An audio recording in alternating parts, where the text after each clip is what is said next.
All right, thank you very much. I appreciate the introduction. Um, Always great to hear that the Peralta Hacienda is moving forward. Excited about the reopening.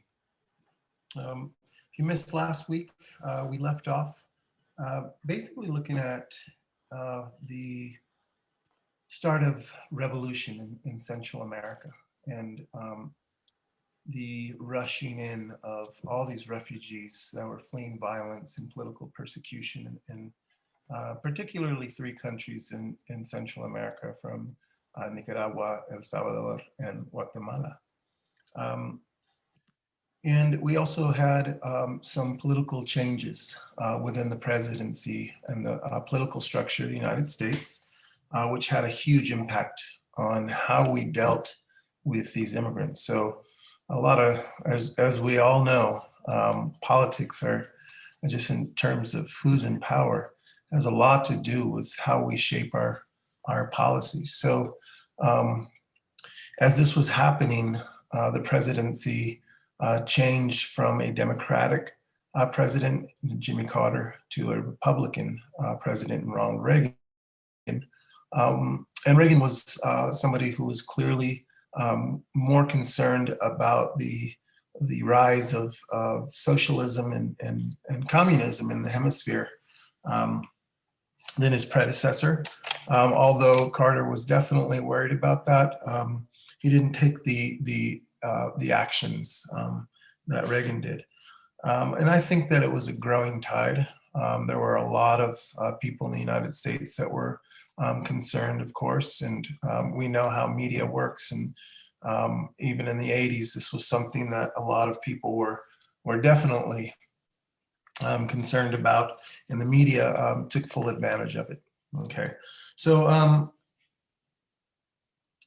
we mentioned that that the 1980 Refugee Act really allowed for a new definition of who is a refugee in the United States, right? So it allowed, it required the United States to accept the definition that is laid out by the United Nations. And the United Nations, as we mentioned in the last lecture, stated that those people who have a well-founded fear of persecution are those are the people who we typically believe are refugees and should receive sanctuary or protection, right? We continue to also accept people who are fleeing communist countries. So what we did during that time period is kind of combined our policy of only accepting refugees from communist countries with the United Nations definition of a refugee. So it made it so that we now could really listen to the stories that people had of violence that they were facing in their homelands. Nevertheless, we also mentioned that when Reagan came in, he refused to believe, or at least informed the immigration department to not really believe that these people fleeing these civil wars were refugees. And so along those lines, tens of thousands of people fleeing incredible amounts of violence in Central America were denied sanctuary, okay? A lot of them would either fly in to places like LAX or other airports and then declare asylum, or show up at other ports of entry like at the US border and declare asylum. And at that point, they were given a trial, and then they were declared economic immigrants and not refugees. And so, of course, this meant that they were given a deportation date in which they would then be, flown back to their country.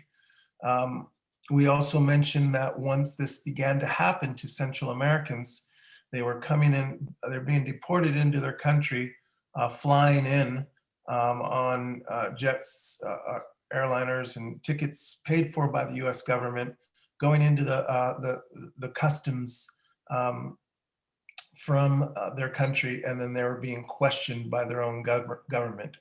And it became quickly known that these people were perishing. They were being disappeared. They were being put to death, jailed, tortured by their governments.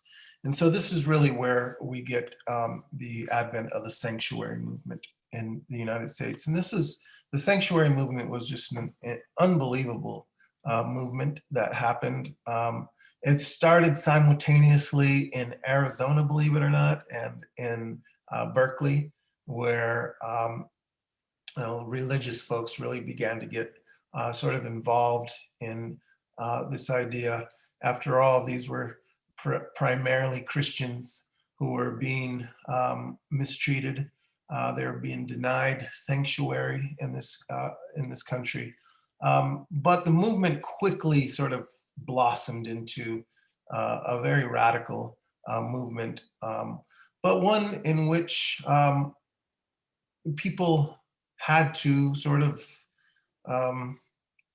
believe that their government was wrong, right? And they had to be willing to defy the laws of their own government. So the sanctuary movement was very sort of a wide ranging movement that was cross-cultural and really developed into many different interesting aspects in terms of what was happening with these people.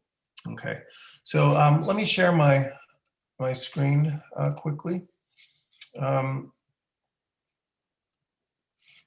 And let me get the, okay.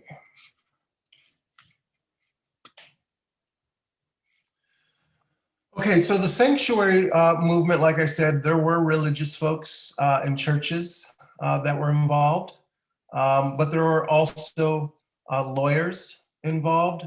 There were also concerned citizens involved. There were, activists, and of course, the immigrants themselves were involved in this movement. And like I said, it started, to a large extent in the Bay Area, but it really began to go across the nation. Okay, so the sanctuary movement basically defied the deportation orders, and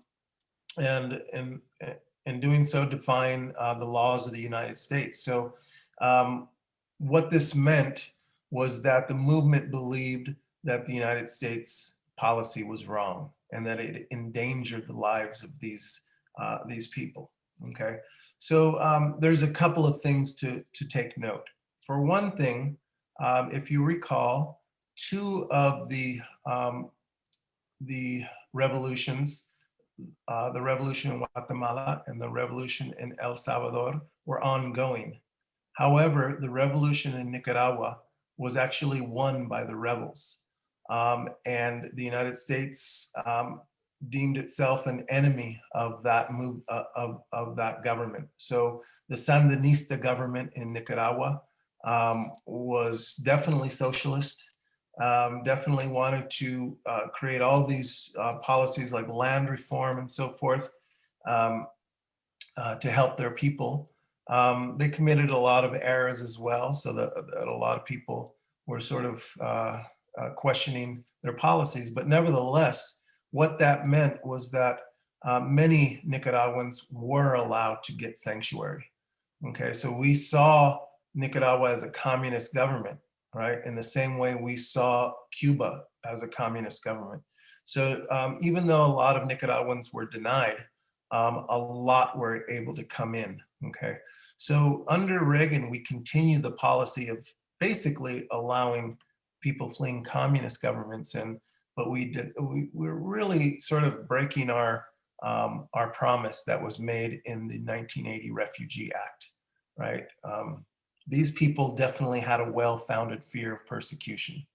The problem is that we were friendly with those governments in Guatemala and El Salvador. Okay, so if you were an immigrant, a refugee coming from El Salvador or Guatemala, and you began to hear what was happening to those poor individuals who were deported and then persecuted in their countries, would you show up for your deportation date? Of course not. So what people began to do is just sort of melt into the communities as undocumented people, right? In order to stay safe. Anything but be deported back to their country where they knew very well that they faced incredible amounts of danger, okay? So this is the refugee movement. People were opening up their homes and allowing people to stay with them. Churches opened up, and you may not know this, but churches are actual sanctuaries in which the immigration service cannot go into. If those people leave, of course, they are able to be deported. That's why even today you see a lot of people. You might remember the woman in Chicago a few years ago. She was staying in that church for a few months with her child, and so forth. So churches were really important. But the movement also included doctors who were performing checkups and stuff, and doing a lot of pro bono work, lawyers as well, who were giving legal advices. A few organizations really came into action, like CISPES in the East Bay, which was a Central American organization, and also Carecen popped up in 3 different cities, including San Francisco. Carecen is the Central American Resource Center. So these community organizations were doing all kinds of incredible activist work. Now, in terms of what these people faced, particularly those who were letting people stay in their homes, that was considered a crime, okay? And so you were, per incident, you were fined, I believe it was $2,000, and multiple incidents could result in jail time, okay? So people were putting their economic livelihood and even their freedom on the line because they believed so powerfully in the idea that the US policy was dangerous to human lives, okay? So this movement became so big in so many cities that it became highly organized, right? One of the things that it did is it created, it began to, particularly in more liberal cities, it began to push for the idea of sanctuary cities. And really this is where we get that idea of the sanctuary city, right? Where you must begin to influence, the movement begins to influence the city councils, right? And so the city council votes to create itself as a sanctuary city. Now, a sanctuary city, of course, does not mean that you are able to live there free without the fear of deportation. But what it does is it makes it so that the law enforcement agencies in those cities, for minor infractions or whatnot, will not inform the immigration service on the immigration status of the individual. So it provided sort of a safety net, and that's why places like the Mission District, right, became Central American barrios, right, in the 80s, and even up and through the 90s, the Mission District was really a Central American barrio, right? I mean, I remember being there in the early 90s, and and I came from a really old Mexican neighborhood in San Diego, and I didn't know a lot about other people from other Latin American countries, and I was just amazed at the differences in culture and the products that they eat, and so forth, and the stores were filled up with Central American products, and there was a real sort of an incredible spirit of solidarity with Central America and other movements in Latin America.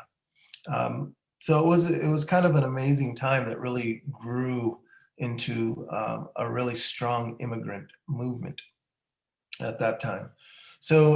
Sanctuary cities, of course, began to spread through different parts of the United States and continue to be a force. Of course, they're under attack by political forces in the United States. But nevertheless, that was a really important aspect of where these refugees, from Central America, where they decided to live, right?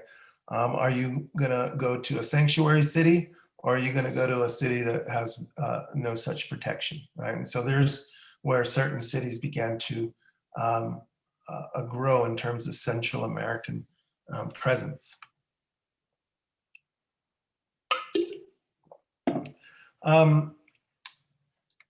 One of the interesting things that began to happen is there were a few cases where some reservations even opened up, particularly with people from Guatemala protecting their indigenous brothers and sisters from harm's way. But nevertheless, the movement really became powerful by the late, mid to late 1980s. And it resulted in the ABC lawsuit. This is a lawsuit in which the movement itself, it was a class action lawsuit. Even though it's called the ABC lawsuit, which stands for the American Baptist Church, they were only one of the members. There were many different members. I think it's called the lawsuit because they were listed first. But nevertheless, this lawsuit, it challenged the immigration policy of the United States. There were many immigrants in there as well who were part of this class action suit. It basically said that the immigration policy of the United States discriminated against particularly people from El Salvador and Guatemala. This lawsuit was victorious, okay? And so it was a huge win for this movement. What it resulted in was something called temporary protective status. Okay, so this means that you would be given a new trial with a judge who completely understood the political situation in Central America. And until that time, until your hearing came up, you were given what was called temporary protective status, which meant that you could stay in the United States without fear of deportation, and you could have jobs, you could legally work, and so forth. And so you were temporarily protected. And so this situation, even though there were problems with it, because there were so many cases that were backed up, people would just have to live in a state of TPS for many years. The TPS at this time, they lasted for 2 years and then they could be renewed. But nevertheless, it did afford some protection against the policies. The United States had to change its policies because of this situation and because of the movement, actually. So the immigration movement was just energized, okay?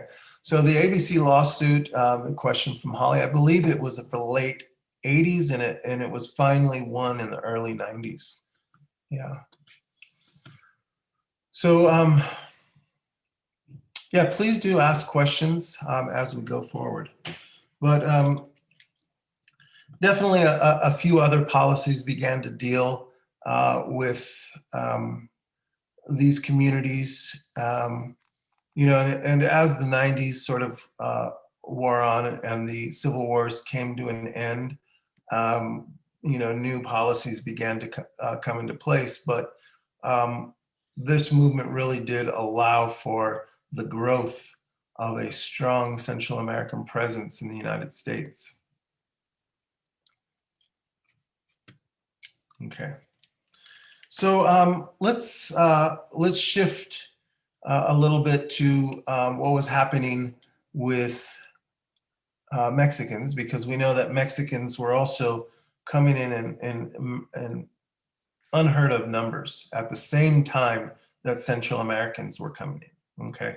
So you can imagine what the politics were like at that time, right? People were just like, they didn't know what to think, okay? People who weren't part of the Latino community were probably wondering what was going on. Why are so many people coming? What is up? And a lot of people who were obviously a little bit weary of immigrant presence began to create, a lot of, well, they began to question our policies. Are our policies strong enough against all these immigrants coming in? Okay, so a lot of it had to do with the Mexican economy, which was beginning to collapse at this time. And a lot of changes began to occur. Okay, so I'm gonna step back a little bit right now and just talk a little bit about this process in the Mexican economy, because really we can't understand why so many millions of people came without really understanding the processes that were in play that led to their decision to leave their homeland. Okay, so just in terms of the Mexican economy, we know that the Constitution of Mexico, which is actually the oldest constitution in Latin America, which only dates until I believe it's 1917. Okay, so most of the democracies in Latin America are very new. They date to the 1980s and 1990s. Okay, but nevertheless, the Mexican Constitution has Article 27 in it, and this was sort of an article of the Constitution that was pushed through by indigenous folks, particularly the Zapatista movement that began to sort of fight for their right to maintain indigenous land holdings. One of the things that exists in Mexico is it's a communal land plot that indigenous and peasant communities share. They're called ejidos. The ejidos have been able to, they've been in existence since the colonial period. And they really allow indigenous communities to be self-sustaining so that they can, not get rich, but have a piece of land so that they can grow crops and so that they could feed their communities. This allows for a lot of cultural integrity. It allows for those indigenous communities to be able to maintain their traditions and so forth. So before the Mexican Revolution, the dictator in Mexico began to really break the ejidos down, and this was one of the issues that led to the overthrow of the dictatorship and the Mexican Revolution. So Article 27 really restored the ejidos. It also made it so that the resources, the land, and the minerals of Mexico belong to the Mexican people. It made it so that no foreign company or country could come in and exploit the resources of Mexico. So I don't know if you remember, but during this time period up and through the 70s and 80s, if you weren't Mexican, it was almost impossible to own Mexican land. That was because the land under the Constitution was for Mexican people. You might also remember during this time when you go to Mexico and you're driving around, there's only one gas station, Pemex, right? And so Pemex was a gas station that was owned by the Mexican government, right? And so the Mexican government distributed the gas to the people and so forth. In other words, foreign companies weren't allowed to come in, take the oil, sell it at high prices and whatnot. So this article was really important to sort of protecting and allowing the Mexican people to have something that they could begin to create programs with and so forth. Eventually, what they began to do is they began to really push back against foreign investment and receiving a lot of imports, okay? So what Mexico did is they, instead of relying on imports for all of their goods like bicycles and radios and all these things, they decided to industrialize so that they could create jobs in Mexico. And this led to what is called the Mexican miracle, okay? And so the Mexican miracle was something that at its height in the 1950s and early 60s, the Mexican economy was incredibly strong, okay? There were still poor people, right? We still had programs to try to help them and so forth, but there were more jobs. The Mexican economy was growing year after year after year. It was quickly industrializing. There were a lot of jobs out there, right? So this was something that really helped the people. Inflation was very low, right? And so you could afford to buy your family the goods that it needed, okay? So this began to sort of eventually break down by the mid 1960s, okay? When the Bracero program ended, the Bracero program was a policy between Mexico and the United States during World War II, in which Mexico would provide labor while US men were out fighting. This was something that was extended past the war, right? Mexico said, well, our part in this war will be to supply the United States with labor, right? Particularly agriculture labor, right? Soldiers needed to fight, you needed to fight, feed the army during World War II. But it was so profitable for US agricultural companies that they convinced Congress to extend it all the way to 1964. Remember, the Bracero program was only supposed to last during World War II, but these individuals could be paid less, right? Their rights weren't exactly the same rights that citizens had, so they could be exploited. Many of them actually never received their pay. There were a lot of exploitation. Nevertheless, this program ended in 1964, right? And Mexico created what is called the Border Industrialization Program. This allowed for the border area to be really sort of built up, industrialized. Its infrastructure would be made for creating products that could be shipped to foreign countries and so forth. And they would employ the braceros, okay? That was at least the plan, okay? So they at least had a plan. They created all these factories on the border, all these new roads, all these new business parks and so forth. They're going to give these people returning jobs, but that began to sort of break down as well. We know that the Mexican government became increasingly more corrupt and authoritarian as time went, leading up, of course, into a massacre that happened in 1968. Students in Mexico City were protesting the building of a lavish Olympic complex. Meanwhile, there were many people who were poor. And so the government, instead of listening to them, actually went in where they were protesting and killed many of the protesters. It's really a famous, pivotal event in Mexican history, okay? So by the time the 70s were going on, Mexico was just having more and more economic problems.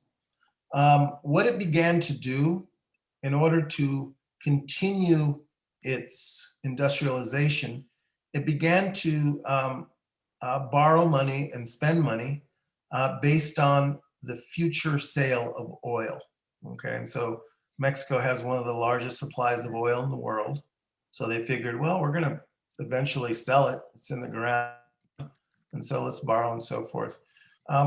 Unfortunately, what happened in Mexico is that by the late 70s, and a few of you probably remember this, there was a world oil crisis, right? I remember as a little kid, I forgot, I might have been about 8 or 9. You could only get gas on, according to the odd or even number on your license plate, right? Because there was just a shortage of gas. This and many other aspects led to a major economic crash in the Mexican economy, okay? Couldn't sell its oil anymore, right? There was just problems with their expenditures and so forth, their social programs and whatnot. Okay, so the economic crash came to such a level that Mexico decided that it was going to default on all of its loan obligations on a global level, right? Mexico basically announced we are unable to pay our debts, and so we're going to default on our loans. Sorry, right? So this is when some economists from around the world, particularly in the United States, got together and they decided that the Mexican economy was just too big to fail. And so what they decided to do was to bail Mexico out. Okay, so these industrialized nations loaned Mexico a massive amount of money so that they can begin to stabilize their economy. So as you know, banks do not lend money without getting anything back, right? You don't do it out of the kindness of your heart. All right, so some of the consequences of the bailout was that Mexico had to begin to open its economy once again to foreign investment. You guys are too stingy with your economy. You don't let anybody come in and build things. You don't let anybody take advantage of your resources. You have to begin to allow some foreign corporations to come in. Okay, a lot of economists and a lot of scholars call this the beginning of a process called neoliberalism, in which they began to sort of have this really open global economy in which all of those protections that were afforded the Mexican people under Article 27 began to erode. Okay. Of course, this is something that these countries were doing all over the world, right? International banks like the World Bank and the International Monetary Fund, which is largely controlled by the United States and Great Britain and Japan and these powerful nations, would make loans to these developing nations all over with a lot of strings attached, so that these countries became increasingly indebted, right? They were just in such debt. The entire Latin America was just flooded with debt at this time. And of course, a lot of times the interest rates were so high that they simply couldn't pay them back, right? This is when austerity programs come into play. Austerity is when, this is built into the loan, by the way, right? You basically say, listen, if you can't pay your loans, then what you need to do, you need to take the funding for social programs such as education and healthcare and so forth, and divert it into paying back your loan. Okay, so a lot of those social programs that protected the poor, were the money that was being used to pay for them was now being used to pay back these loans. Okay, and you get increasing indebtedness in Mexico and in Central America. This was happening too. It was also happening in places like Peru and Bolivia and so forth. These powerful nations had the money to lend as long as you had resources to use to back it up. Okay, so one of the consequences is that Mexico had to devalue its peso, right? So the peso only was worth half of what it was before. Okay, so immediately, let's say you had your money in a Mexican bank. Let's say you had 50,000 pesos, I don't know. Those 50,000 pesos now only had the buying power of 25,000 pesos. Meanwhile, inflation is beginning to rise. All of these connected economic processes were beginning to sort of really hurt the working class people in Mexico, okay? It came to a point, I remember, I mean, this began to get worse and worse and worse. I remember I was living in Mexico City in 1992, and the ratio for pesos to a dollar was 3,000 to 1. Okay, so 3,000 pesos equaled $1. All right, so imagine, I mean, just how far the peso had been devalued, right? I remember walking around with just tens of thousands of pesos in my pocket, you know, and I'd go out to buy lunch and, you know, a couple tacos and maybe a torta or whatever, a drink, a soda, and the lady would say, oh, that'll be 8,975 pesos, right? And so the economy was just in shambles, okay? So people, obviously, this led to this economic disaster, right? Led to a massive exodus of people, where the United States began to just get more and more worried, right? All the time. So one of the policies, Holly asks, why didn't the government continue the policies of the miracle? Well, remember the Mexican miracle was based on a policy in which Mexico had control of its own resources, okay? During the 1980s, those protections were breaking down. So they couldn't really continue to follow it because the economy, the nature of the economy began to change drastically. By the late 1980s, I mean, you had the Mexican government was just very open to allowing foreign investment and foreign corporations to take over segments of the economy, okay? Like, for example, with some of these economic processes, because these loans came from, let's say, the World Bank, right? The World Bank has member nations like from Canada and Japan and Germany and so forth. This allowed for those member nations to supply infrastructure to Mexico, okay? So the idea that Mexico was going to industrialize itself was sort of broken down. It allowed for industrialization to continue, but now it would be companies from Japan. It would be companies from Canada, from the United States, from Great Britain, right? So for example, they started building these private roads through Mexico, right? Where you could go in a very state-of-the-art freeway system, and like every 10 or 15 miles, you pay a little quota, right? Or a little toll or whatever. That infrastructure, a lot of it was built by Japanese companies, right? So in the United States, the reaction was basically to begin to crack down on the number of immigrants coming, okay?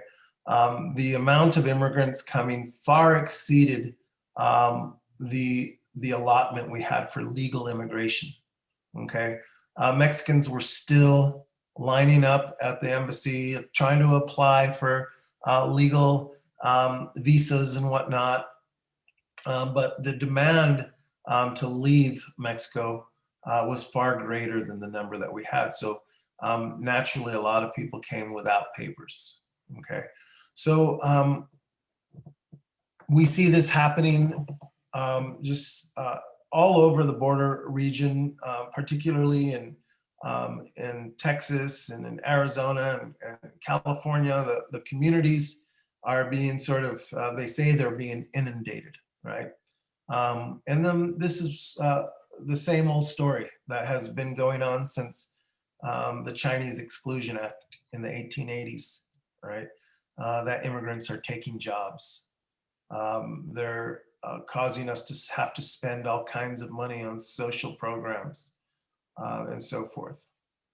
So there was a backlash. Those communities began to push the government to create new policies. The media, of course, made it look as if there was an invasion going on, and the government really began to change its policies. They first sent out a poll, right, to test policies, asking people whether it should be a crime to hire an undocumented person, right? And overwhelmingly, people said, yes, it needs to be a crime. We can't be giving jobs to undocumented people. The answer was the Immigration Reform and Control Act. You can see right here, it's popularly known as the IRCA, 1986, okay? So this law, it's another one of those very extensive laws, right? But there's a few items in there that I want to point out, okay? First of all, the Immigration Reform and Control Act, what it did is it created the I-9 form, okay? So the I-9 form, if you get a job in the United States, you now have to fill out the I-9 form.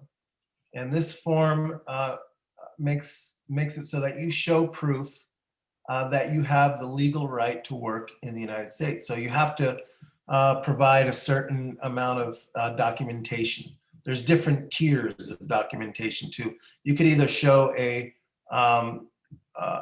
passport or your birth certificate or whatnot, or you could have a combination of a driver's license and a visa and so forth.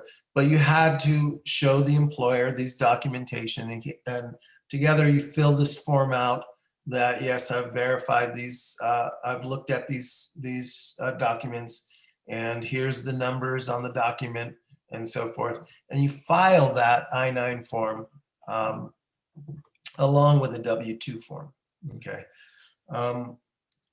So the I-9 form was seen as a way that the government was getting tough on cracking down on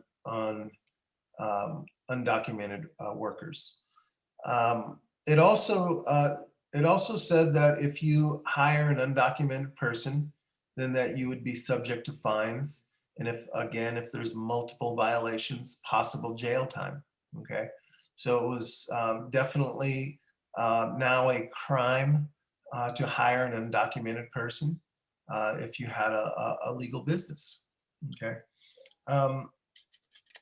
So a few other things, this policy hired way more Border Patrol to look after the border.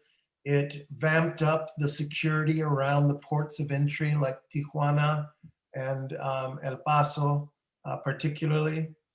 And it also began to basically make it known that the United States government was getting tough on undocumented workers, okay? The other thing that it did, believe it or not, is it had an amnesty program.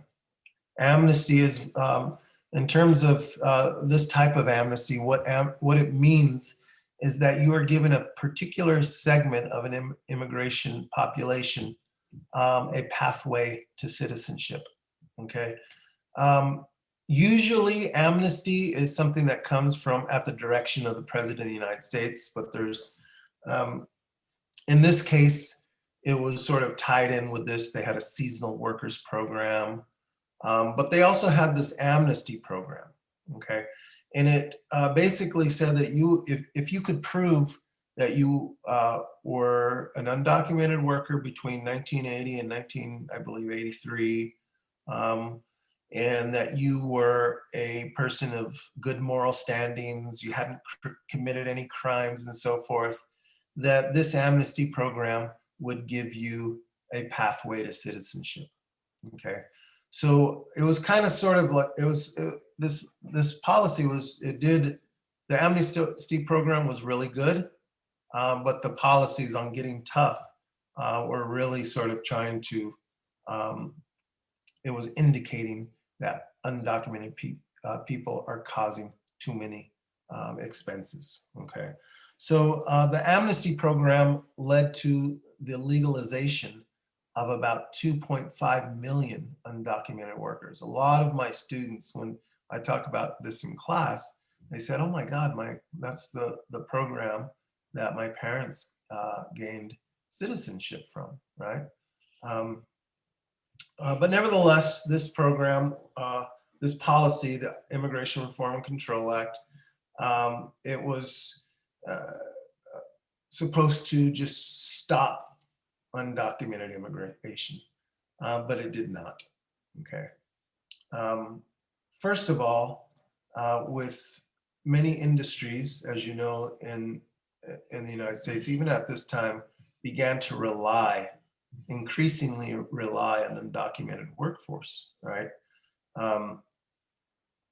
So what was written into this law was basically you would get fined if you knowingly hire an undocumented immigrant. So the word knowingly is very key here, because what is the employer's defense if the government, the immigration agency comes and says, aha, you are employing undocumented immigrants? Well, the employer's defense was, well, I didn't know, okay? As you know, it was very easy to make false documents. And so that this law, all it required was for the employer to just look at those documents, but not to verify them in any way, right? Just, they had to look real. You just put the number down and you send it into the government, right? So the employer didn't have any obligation whatsoever to check the legality of these documents, okay? And so undocumented immigration, this is a very easy law to get around, okay? Some people have argued that this is sort of a protection for certain industries in the United States, because what would happen if you just cut off undocumented immigration cold without allowing for any loopholes, right? It's hard to say, it's hard to argue that too, but a lot of people believe that this was an easy law to get around, okay? It appears to be very tough on undocumented immigration, but it definitely allowed people to go forward, okay? So the Immigration Reform and Control Act cut down on undocumented immigration for about 2 years, but by 1988, it exceeded the levels that it had seen before. The Mexican economy was getting worse and worse, okay? I know we only have about a half an hour, so I'm gonna take about another 10 minutes to explain this process. As you know, we are talking about the increasing, I guess, the opening of the Mexican economy. This eventually led to the North American Free Trade Agreement, okay? Which would be a free trade zone between Mexico, United States, and Canada.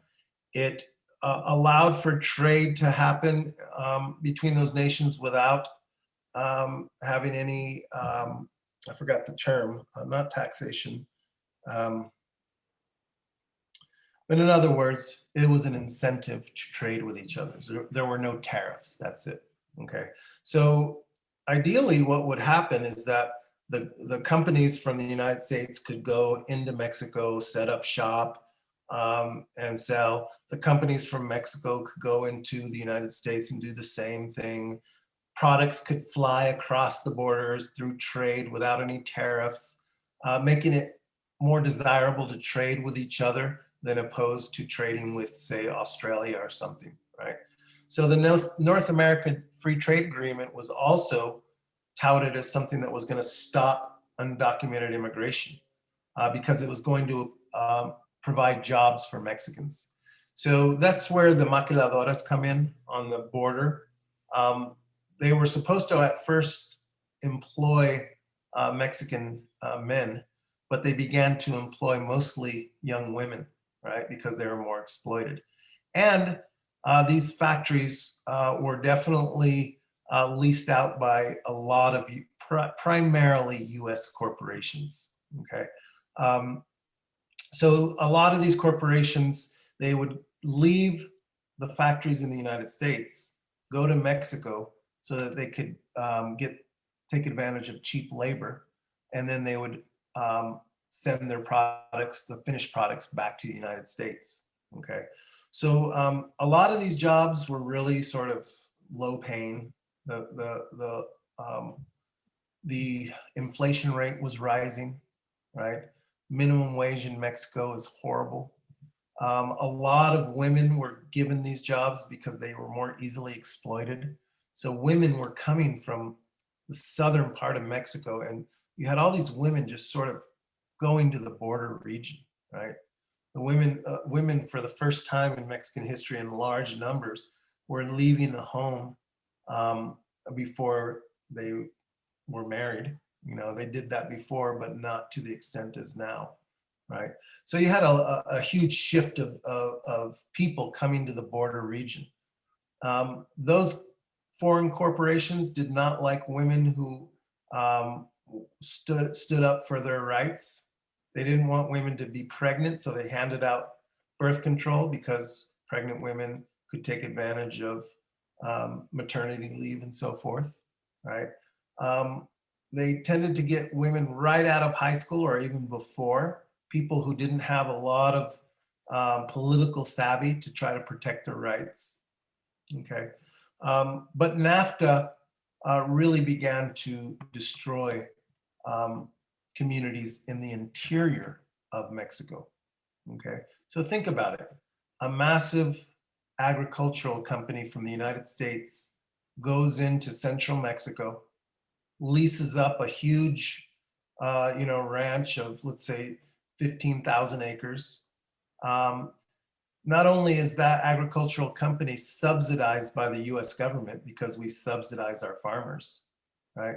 But now they're able to lease land very cheap in Mexico and then export it back into the United States or sell it locally, right?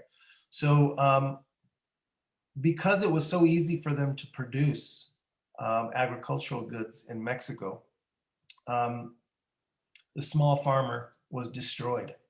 The small farmer couldn't sell his product as cheaply as these large corporations could. The estimation is that NAFTA destroyed about 2.5 to 3 million small farmers within the first few years, okay? So along with NAFTA, before it was even signed, the United States said, you have to get rid of a lot of your subsidy programs, okay? Again, going back to when I was in Mexico in 1992, there were these stores in which agricultural products were subsidized, and they were placed in small, poor communities. You could go to these stores and you could buy milk and cheese and tortillas and frijoles, squash, tomatoes, and so forth at a very super low price, right? So this was one of the benefits that that the Mexican government gave to poor communities. NAFTA did away with that. It said, you can't, how are we gonna compete with all these cheap agricultural products? We're not even gonna be able to, it's not even worth it. So a lot of those subsidized programs that benefited the poor in Mexico were taken away, okay? So between 1994 and 2000, the Mexican population in the United States doubled, right? It's just a massive explosion. Part of it was due to natural birth rates and so forth, but a lot of it was due, one, the Amnesty Program, and two, the increasing amount of people that were leaving Mexico, okay? So the Immigration Reform and Control Act was a failure at stopping these people from coming. Okay. I'll talk about hometown associations in the next lecture, but the immigration policies became more and more harsh by the late 90s, mid to late 90s. First, we had Proposition 187 in California. This was with Governor Pete Wilson, who had these commercials of, they were black and white with flashing red lights on them. And they were taken from an aerial view of the border with Mexicans just rushing in. And he was painting the picture that this was a full-scale invasion, right? And Proposition 187 would deny all social services to undocumented people, right? So if you were having a baby, right, and you were undocumented, you could not take advantage of public health, okay, education, life, anything, right? And it tried to turn people who worked at those agencies into immigration agents because they were sort of had to now inform the government that there were undocumented people. The police department was against this because it said it would cause people to become so desperate that they would just resort to crime. Healthcare workers were against this because they said that it would cause a public health crisis, right? If people can't get access to any healthcare, what are they going to do, right? And so Proposition 187 was passed in California, one of the most supposedly liberal states, right? The question of undocumented immigration, people on both sides of the spectrum are very misinformed about it. They're misinformed about what were the causes that uprooted these communities in the first place, right? People don't want to leave their home. They don't want to leave their family and their mothers and their sisters and their friends, right? They don't do this because it's such a great place to live, right? They're doing it because they're desperate, right? And they need to survive, okay? 1996, the Illegal Immigration Reform and Immigration Responsibility Act. This made it so that basically the act says that immigrants who are unlawfully present in the United States for, I think it's 180 days, but under a year, 365 days, they have to, in order to remain on the good side of the law, they must remain outside of the United States for 3 years, unless of course they're pardoned for some reason. But if they remain in the United States for 360 days or more, they must stay outside of the United States for a period of 10 years. Okay, so if you break these laws, right? If you're caught and you're deported, you have to wait this time period. But if you come back and you're caught again, then you will never be able to get any form of legal documentation in the United States. Okay, so it gave these sort of penalties, right, for people to come and to leave, right? So it criminalized beyond what was known before the process of being an undocumented person in the United States to a very harsh degree, right? We're going to see in the next class how this situation just begins to get worse and worse as time goes on and more extreme. But nevertheless, the good thing is that we have a highly energized and informed immigrant rights movement that is pushing back against this. For example, Proposition 187 was immediately challenged by Latino civil rights organizations in California, and it was found unconstitutional, right? And so it never, not even one day was that law ever able to be put into place, okay? And that's what we'll explore. We're going to explore in the next class how immigrants have been organizing themselves, right? some of the challenges they've made to some of the harsh movements, but also the reaction of the government. Okay. So I'd like to open it now for questions.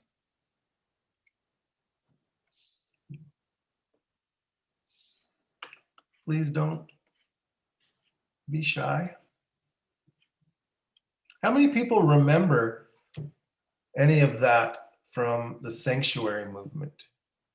How many people have stories to tell about that, or about Proposition 187, right?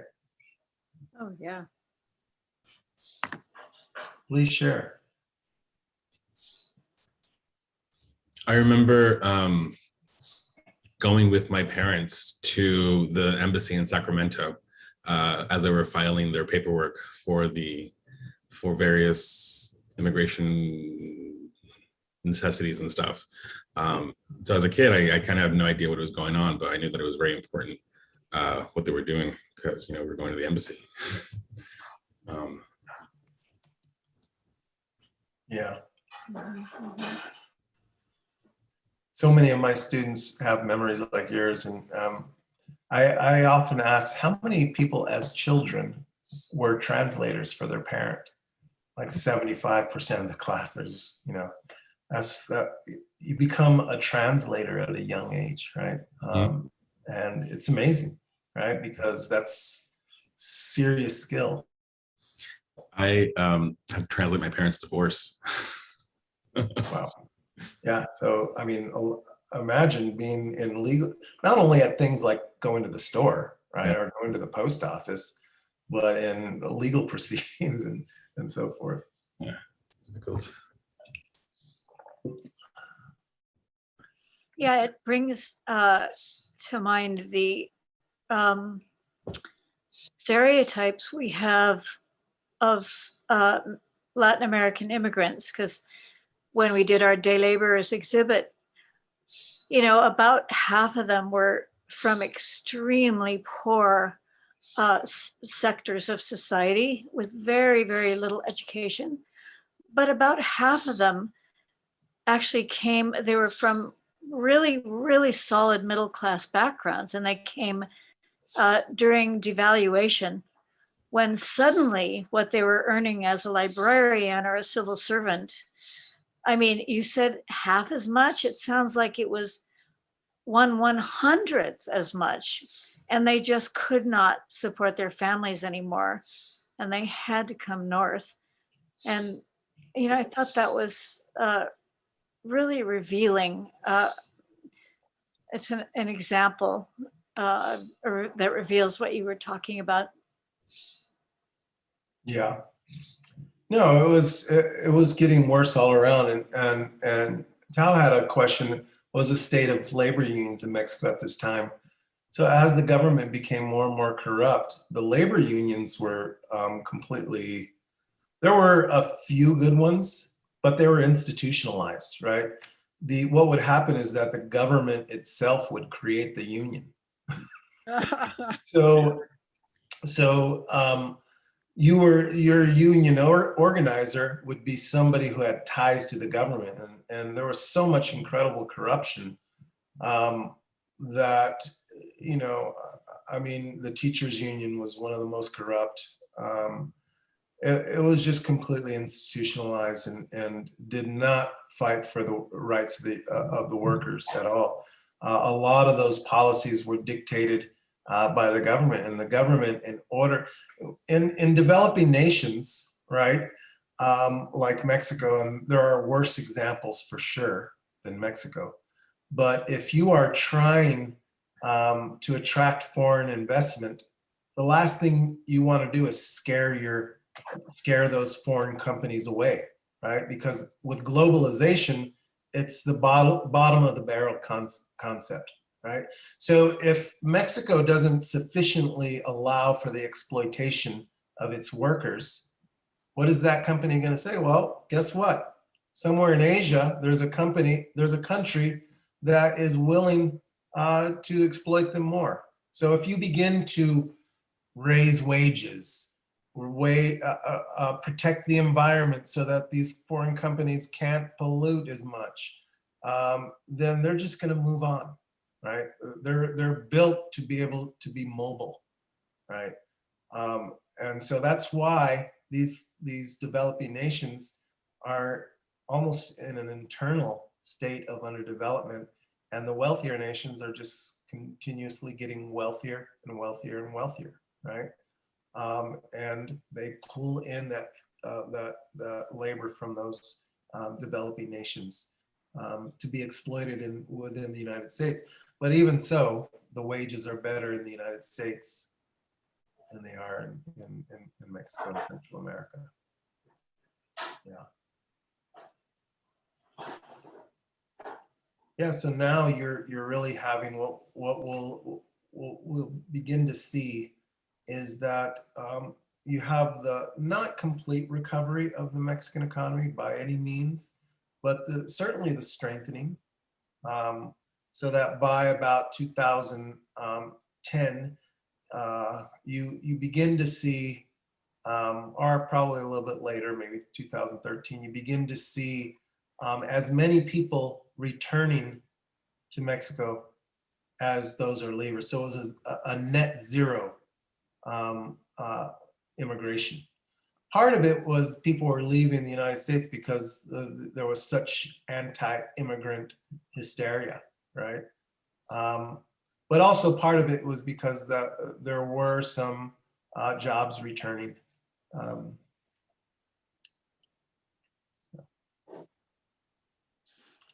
Yeah, we do have a few more minutes, so I guess what I will do is I'll go back. If you don't have any questions, we have about 10 minutes. One of the amazing things that immigrants did during this time is they created this process that are called hometown associations, right? And hometown associations are transnational organizations, and they exist all over the United States, and immigrant communities have them everywhere. Immigrant communities from Filipino communities, Asian communities, African communities, Latin American communities. But a lot of the first ones began to pop up within Latin American communities. And basically what I mean by transnational is that the hometown association exists in the hometown and in the adopted town. One of the things that you see with immigrant communities is that the migration tends to be circular, meaning that they leave their hometown and they all choose a similar town. Not all of them, but the majority, right? So let's say, like for example, when I was a teenager, we moved to this a small town from downtown San Diego to a small town. The Mexican people who worked there were from a single town. The vast majority were from a small town in Oaxaca called San Jeronimo, right? And the reason why they kept on coming, because they had people to inform them about what was going on in this little town that I lived in, right? They could talk to their people back home about what is housing like? What are the jobs like? What is the situation with the Border Patrol like? All this network of information is beginning to flow. So that's what I mean by this circular immigration pattern. People would go, they would come back, they would go, they'd come back. But not only is information in migrants flowing, but also money. And we call those remittances. And remittances are the money that that people make here and they send back to their hometown.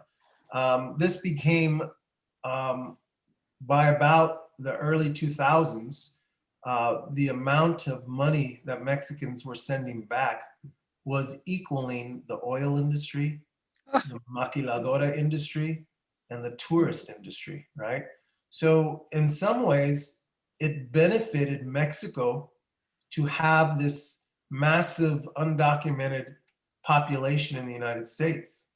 So to some extent, that money was just free money that was circulating in the Mexican government, right? So you have these towns in Mexico where the majority of the people were women and children, right?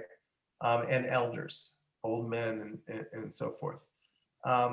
The men were out here working, sending money back, right? There was no jobs in those towns, but those towns were still functioning, mostly because these remittances were coming in, allowing for people to go to the markets, to buy supplies for school, to buy clothing and food, and to be able to go to a doctor to get checkups and all these things, right?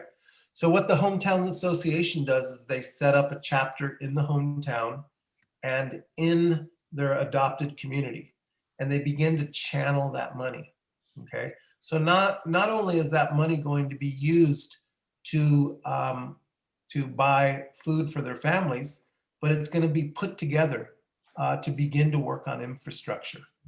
The Mexican government was so corrupt by this time that money would come in to a little town to do something like to build a well, and only half the money would run out before the project was done. So the well was just sort of a hole in the ground, right? And this was because politicians were beginning to siphon that money out. So the hometown associations recognized this, and they said, you know what? The government's not going to do it. They're completely useless, right? So it's up to us. So these hometown associations all over Mexico, all over Central America, Africa, Asia, they began to do things like, okay, we're going to build roads. We're going to, help out the health clinic, maybe build a new building for the health clinic. We're going to, add a place, for, I don't know, maybe events. Some of them built things like football, soccer fields and stuff, baseball fields, anything that would create and develop the community, right? A lot of wells so that they could begin to grow agriculture and so forth. So the hometown associations, some of them were very small, some of them were huge and highly organized, okay? The government began to notice what they were doing, and they began to get shamed for it because that was their job, right? Plus the hometown associations, some of them became so powerful, they said, guess what, politician? We're gonna put our money into an oppositional candidate because you're corrupt and you do nothing for our town. So they began to sort of change the political nature of a lot of these small towns, right? The end goal of hometown associations was to create a sustainable economy so that their children would not have to migrate, right? And it was brilliant. The government began to sort of take notice of this. Politicians had to visit the hometown association if they really wanted to. Some of them became so powerful.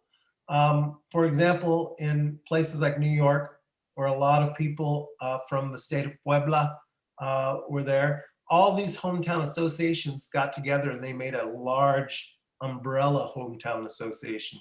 So the guy running for government would have to go to them and pitch his speech. You may have noticed now, as things have progressed in Mexico, they have dual citizenship, they have absentee voting. So now Mexican politicians are campaigning in the United States, right? It's such a bizarre thing to think about, but it shows the political engagement of Mexican immigrants on many different levels. And these hometown associations are just fascinating. There's ones in Oakland as well, right? But they're really starting to change the political dialogue of these small towns because they've been so devastated by these US economic policies and the corruption of their own government. It's really interesting. All right, any last questions?